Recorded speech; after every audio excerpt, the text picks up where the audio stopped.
Hi guys, welcome back to the Art of Server. So today is a follow-on video to the Quanta SD1Q-1ULH unboxing. If you haven't seen that video, I recommend you go back and check out the unboxing video where I had just received this server and opened it up, and so you kind of get a general overview of what this server is about.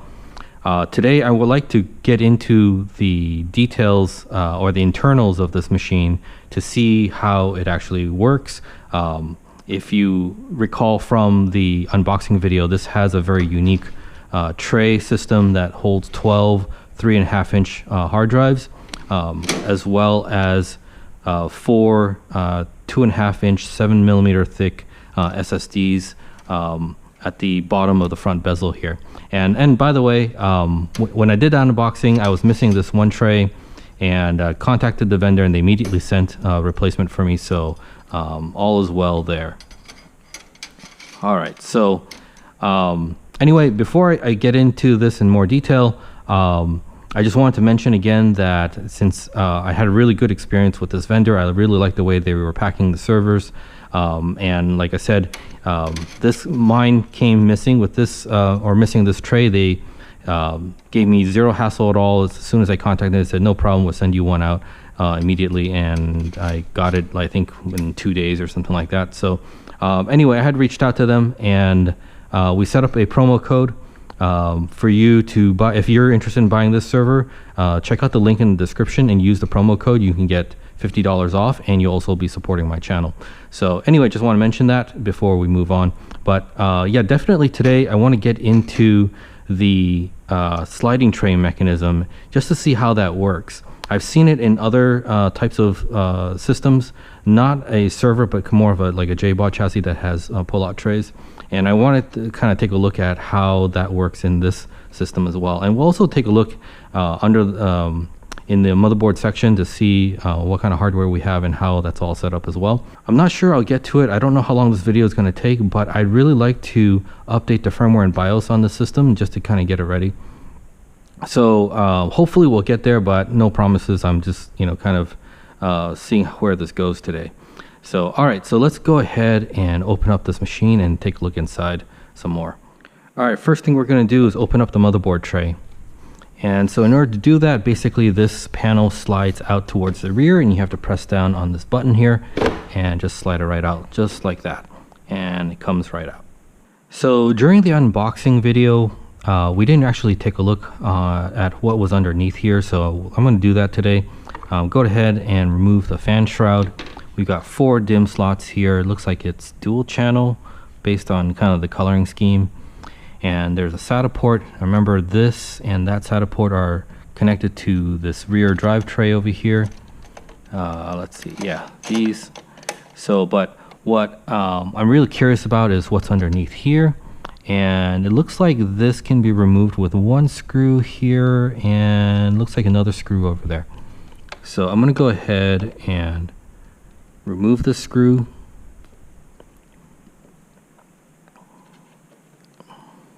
Leave that over there.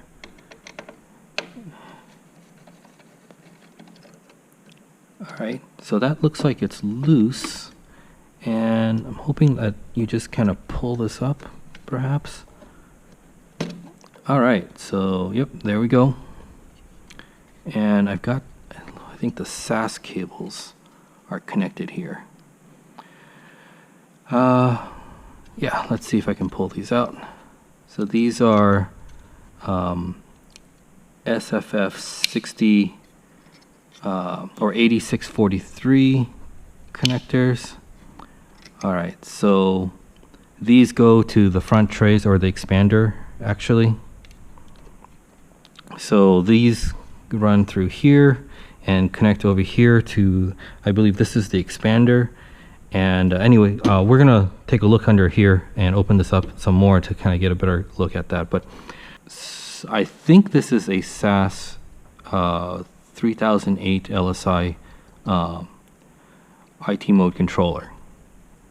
And there's a connector down here, and there's the kind of this board that bridges that connector to the connector on the motherboard there. So I believe that's basically the PCI slot. And Yeah, and it's mounted on this tray. So anyway, that's kind of an interesting mechanism. Although, kind of wonder like what the benefit of this design is over, say, like a normal PCI slot. You know, that's the one thing, by the way, that when I look at this motherboard, the one thing that I feel like is missing is an expansion PCI slot.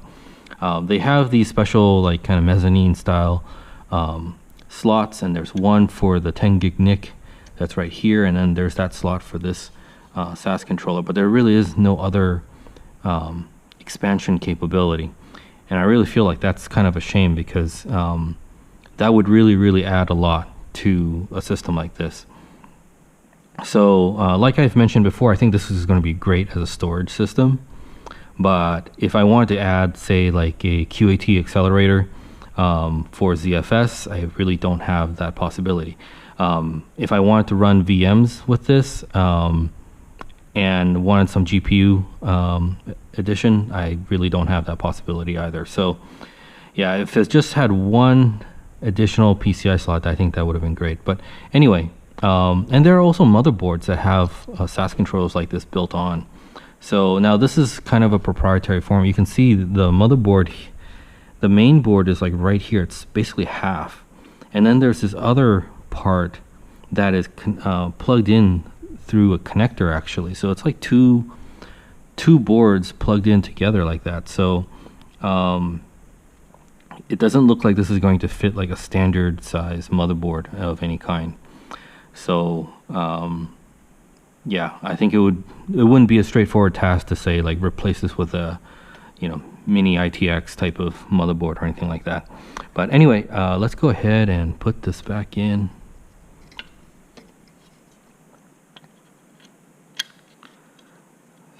So, all right.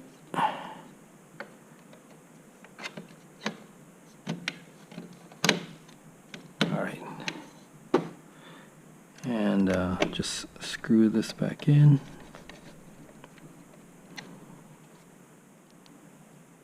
Make sure not to drop. They do use some blue Loctite on these screws, so that's kind of nice.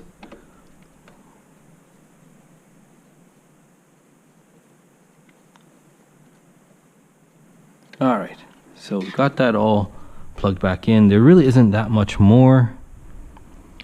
I do see like a connector down here. I don't really know what that's for.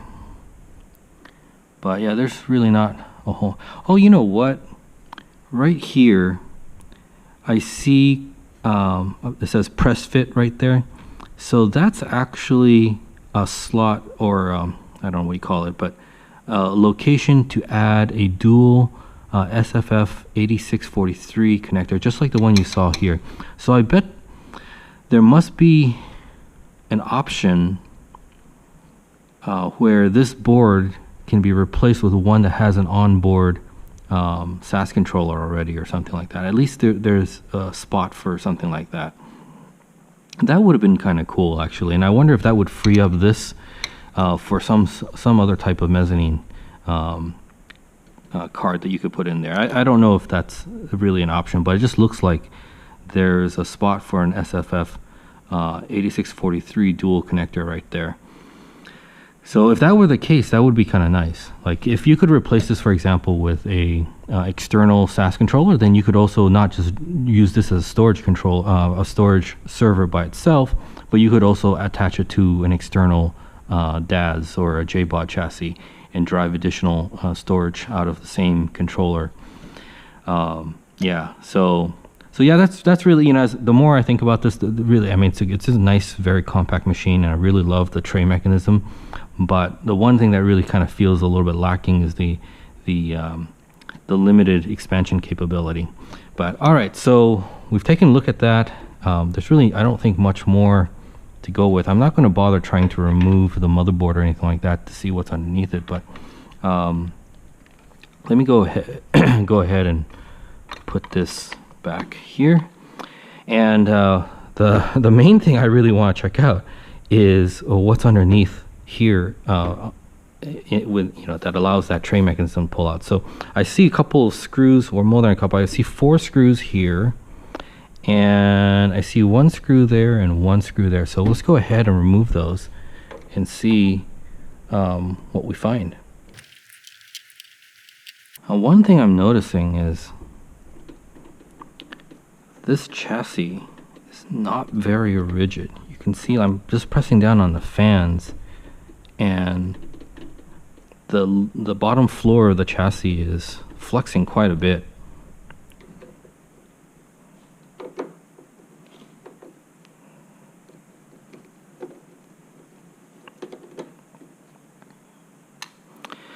So, at least in my experience, when you have a chassis like this, so I've seen this type of problem that I'm about to describe with a lot of Supermicro servers. I love Supermicro machines, but one thing that I wish they did better was, and maybe the newer models are better. I haven't really messed with their latest and greatest stuff, but because the chassis flexes somewhat, when you're moving them, like let's say you pull out 24 servers out of a rack and you move them to another location and you reinstall them, you would think that they would just all turn back on, you plug in all the cables and everything would just work. But what happens a lot of times is because the chassis is flexing, the motherboard is flexing with it, and what happens is that the DIMM slots or the memory modules in the DIMM slots kind of get unseated a little bit or something like that. So a lot of times you find that when you move a Supermicro server from one location to another, and the system has been flexed during transportation, that some of the memory modules don't show up, or it just doesn't boot quite right immediately, and so you have to reseat the memory modules and all that stuff to get it back working again. So this kind of makes me think this is very similar, just because, wow, this is really flexes quite a lot here. So anyway, let's keep going. All right, so okay, there's some more blue Loctite.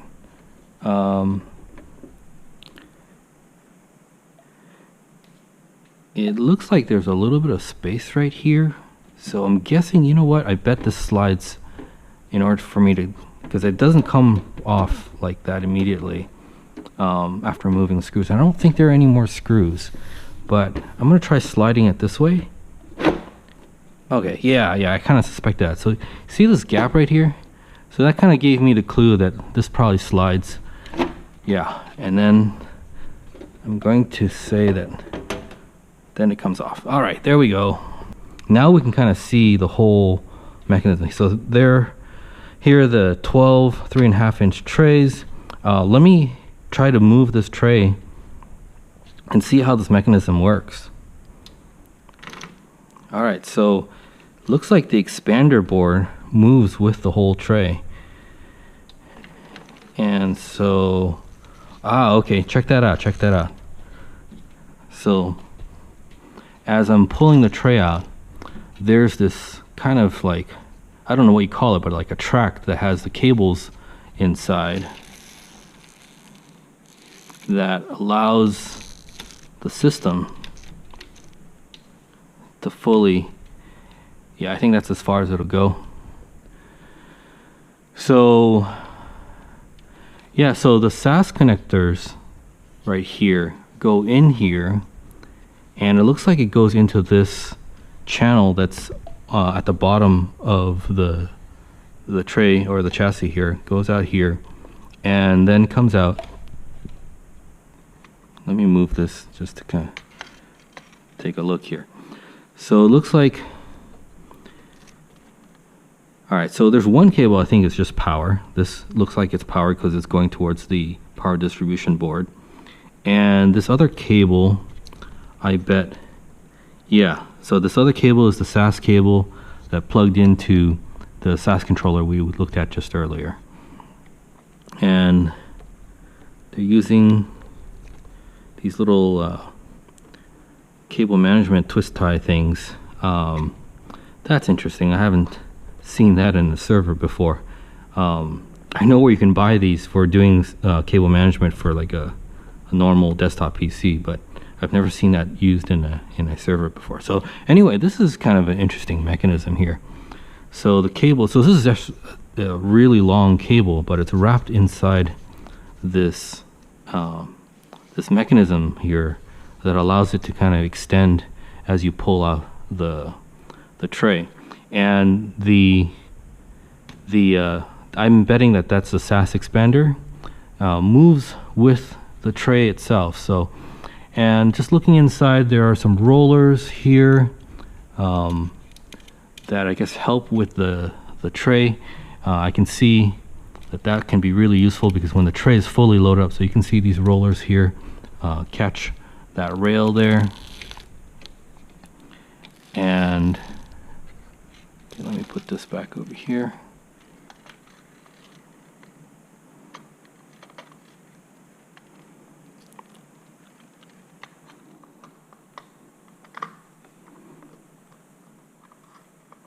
Okay, now it won't sit properly. I'm not sure why.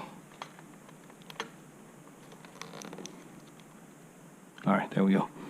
Yeah, so as you slide this back in, I think those rollers catch the rail and probably provide a little bit more stability, because I imagine that this tray is going to be pretty heavy when it's fully loaded up with 12 hard drives and the 4 SSDs, but the 4 SSDs probably don't add much weight, but I can see 12 hard drives being pretty heavy when fully loaded up. Now, this SAS expander chip looks like there's a board. Oh yeah, there's another board down here, and can't really see it without probably removing the whole thing. I don't really want to do that, but they're individual backplane boards here that have 4 SAS connectors each. They look like they're plugged into this board that's on the bottom here, and I'm guessing that's somehow connected to this underneath or something. And so this board extends all the way out here to connect with a connector for each of these 4-slot backplanes. And then out here it says hard drive link. So I'm guessing that's another extension cable that goes to the 4 SSDs, because I believe the SSD bays underneath here are also connected all through the same expander. So anyway, I think that's pretty neat little mechanism there. So I just want to share that with you while I kind of do a little discovery of my own. So yeah, that's pretty neat. Now, on the Serve to Home forum, there have been a couple other people who have looked into this machine, and someone had mentioned that the cables in here were frayed or something like that. I don't really know. I mean, mine look fine. I don't see any signs of damage or anything like that, so I'm not really sure. And this mechanism here should allow the bend on the cable to be kind of smooth so that it doesn't break. So yeah, anyway, mine seems to be okay. As far as I can tell, I don't really see any problems.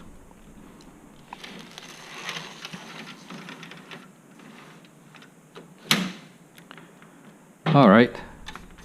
So yeah, so that's it. Looks pretty cool to me. I'm kind of liking this. All right, so you know what? Next, let's put everything back together. And let's put some memory in here. I want to fire this machine up, and we'll log in. Hopefully the BMC and the kind of IPMI interface is working. I've got everything plugged in already, ready to go. And so hopefully I can connect to that. And we're going to try to update the firmware, the BIOS, and all that kind of stuff. And yeah, anyway, let me close this guy up.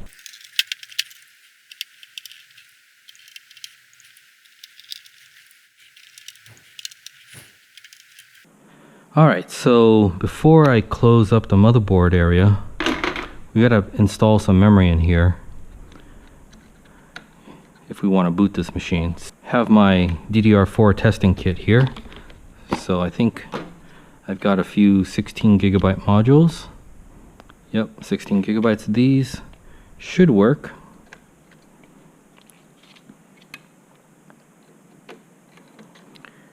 All right.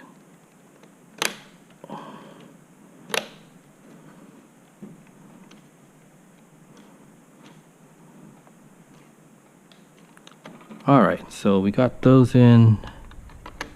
Close this up and go ahead and put this lid back on. Not to nitpick too much, but I do find like overall the chassis is just, there's a lot of flex in the metal, and putting this lid back on takes a little bit of coordination to, like, if you only put it back on and try to slide it with the one hand, this side doesn't engage properly, so you kind of have to like hold down both sides to slide it back in. I'm getting used to that now, so I just kind of did it naturally, but the first time after the unboxing when I was trying to put this lid back on, it was a little bit of a hassle to get it back on.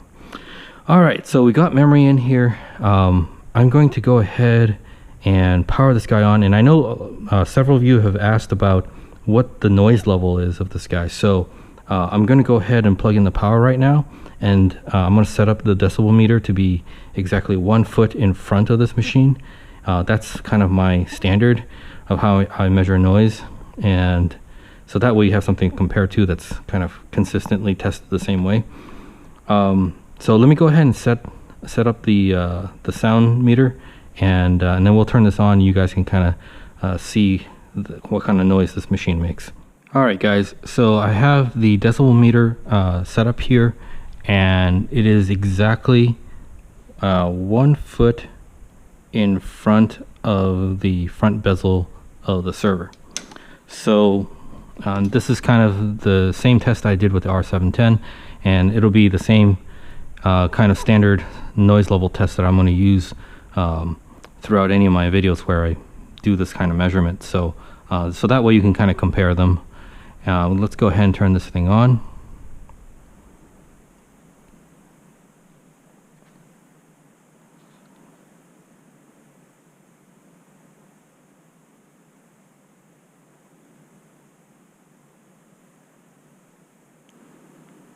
So in pure silence, or at least when I'm not talking, the meter reads about 34 to 35 decibels. All right, so I'm going to go ahead now and plug in the power cord, and we'll just see, you know, how much noise it makes with the power supplies plugged in and the server not powered on yet.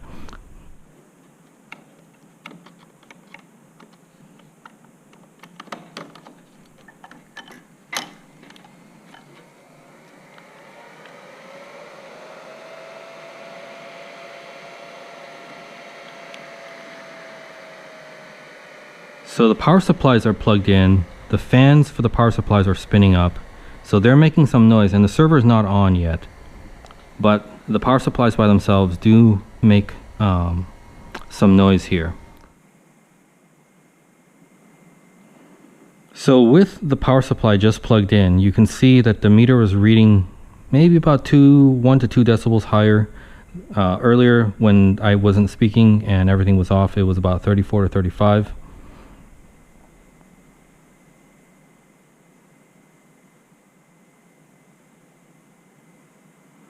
Now it's kind of between 36 and 37.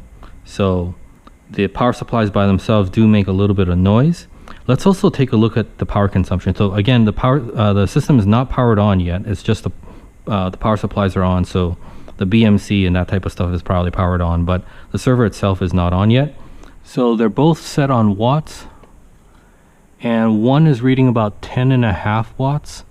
The other is reading about 8 watts. So let's just say that's about about 19 watts. So with the system powered off and just the PSUs plugged in and probably the BMCs powered on, we're looking at a consumption of about 19 watts. Okay, so now I'm going to go ahead and power the system on, and I'll stop talking so you can watch the decibel meter as the system is booting up.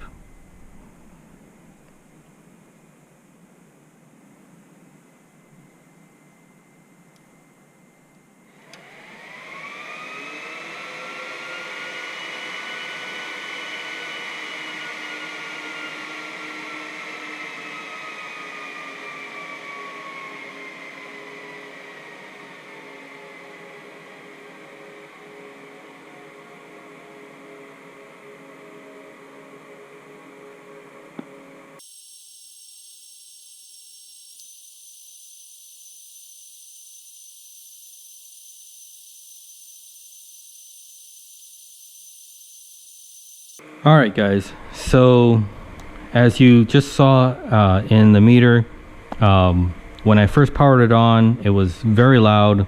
It went up something to like 60 some plus decibels, and then it got quiet down to about 50 decibels. And I don't know if the operating system, I do have a USB drive in here with CentOS 7 on it. Since I'm not looking at the monitor, I don't know if it's fully booted up on that yet. I'm hoping it did. I do see this kind of blinking red, so I know it's being accessed, so I'm guessing something is happening, but since I don't have a view of the console, I don't really know exactly. But the noise level then went from 50 decibels to about 53 to 54 decibels. So and now keep in mind, this is with no hard drives. This is just the memory and the processors, and that's it. No hard drives, no SSDs. So yeah, so anyway, that's what the noise level is. By no means is it a super quiet machine, but it's also not super loud. I've certainly had machines that are louder than this, but yeah, this would not be something that you probably want to sit next to all the time if noise bothers you. But you could probably put this in a separate room and close the door and you wouldn't hear it. Let's listen to this a little bit more. It sounded like the sound picked up a little bit, so I'm gonna stop talking here and just look at the meter and see what sound level we have now.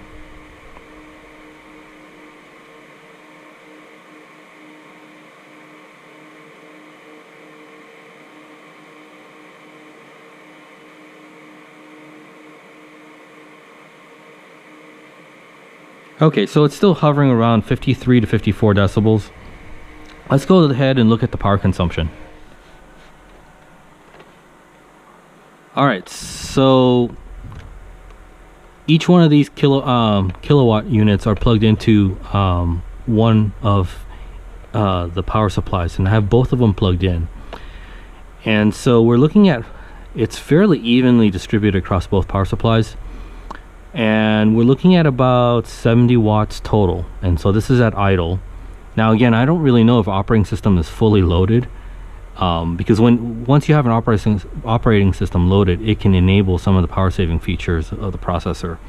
I'm going to kind of guess that it is, but you know, I can confirm later. But I think it's probably fully booted up in CentOS right now, and we're looking at about 70 watts at idle. And this is with no hard drives, just 2 memory sticks and the Xeon D1541 processor. All right, guys. So I think I'm going to end this video here today. I know I said I probably was going to try to do the BIOS updates and firmware updates, but I think I'm going to save that for a next video. But at least from what we saw today, now you have an idea how the mechanical mechanism works for this tray. We took a look at the SAS controller, and we took some measurements on the noise level of this machine, as well as the idle power consumption, and also the power consumption with the machine off and stuff like that. So I know there were a lot of questions that came about from the unboxing video, so I wanted to make sure I could answer some of those today in this video. But this is taking a little bit longer than I had expected, so I think I'm going to end this here today, and we'll save the firmware updates and the BIOS update and stuff like that for the next video. I just want to remind you guys, if you think you'd like to get one of these servers, check out the link in the description of this video.